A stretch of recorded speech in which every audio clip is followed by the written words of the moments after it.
حكاية وحكايات على ثالث مدينة في الجزائر الغالية، تالي وعلات قسنطينة ما بين صخور إن شاء الله ديما عالية،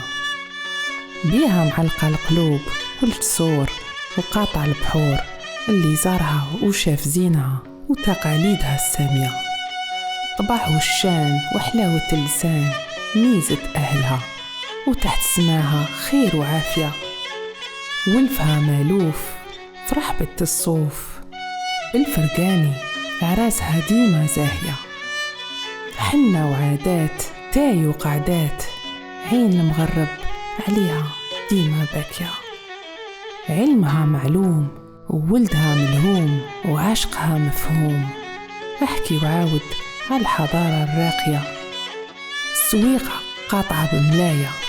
عندي عليها ألف حكاية، وعلى خير نبقيها قسنطينة في قلبي ديما باقية.